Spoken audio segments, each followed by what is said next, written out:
বাড়িতে যাইতেছি কেন এক বাচ্চা শুনতাছি চারটা চোখ।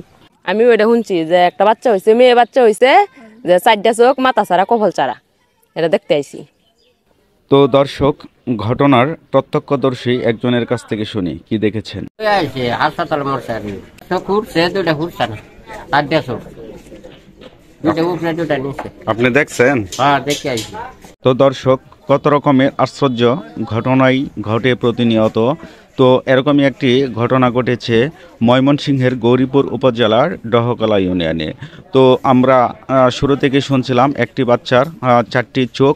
সকাল থেকে শত শত লোক যাচ্ছে ওখানে, তো পরিবারের সাথে। তো তাদের কাছ থেকে শুনি বিস্তারিত।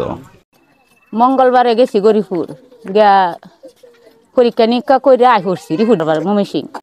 সন্ধ্যা 6:30টায় ক্লিনিকে বউর সিজার হয়েছে। শুক্রবার দিন সকাল বাবু মারা গেছে।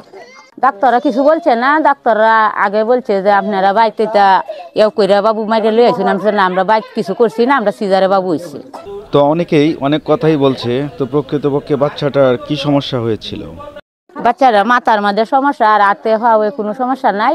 তার মাথার বেন্ডের মধ্যে সমস্যা বাইরে হচ্ছে। বাচ্চাটার সমস্যা ওই মাথায় সমস্যা ছিল, মাথায় আর কি সারা নাই আর কি, মাথার সারা পেছন দিকে মাথার সারা নেই, চোখে চোখটি ফোলা, চোখ চায় নাই। দর্শক, বাচ্চাটাকে আমরাও দেখেছি। বাচ্চাটা কিছুটা বিকলাঙ্গ হালকা ছিল, তাই বলে এমন নয় যে বাচ্চার চারটি চোখ। আর প্রকৃতপক্ষে বাচ্চার ছবিটা দেখাতে পারছি না, কারণ ফেসবুক, ইউটিউব সেগুলার রেস্ট্রিকশন সমস্যার হতে পারে। কিন্তু কখনো বলিনি যে বাচ্চার চার চোখ। তো আপনারা ঘটনামূলক ভালো কমেন্ট করার চেষ্টা করুন। ধন্যবাদ।